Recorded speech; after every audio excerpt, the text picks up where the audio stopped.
Hey, this is Scott with CMR Custom Designs. Have a gigantic table that's leaving the shop today. This is 9 feet long by almost 5 feet wide. I made them some chairs for this. There's going to be 4 chairs on each side, and then the benches are on the ends. So total, this thing will seat 12 people.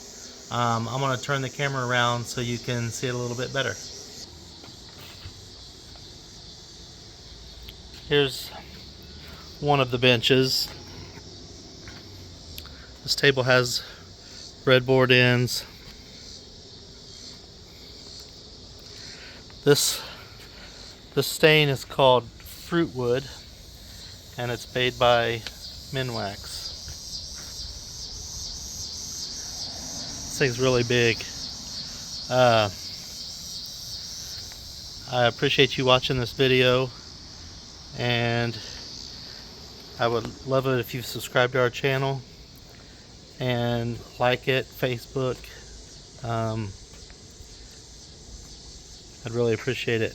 Anyway, send me a comment, tell me what you think. Hope you have a great day. Thanks, bye.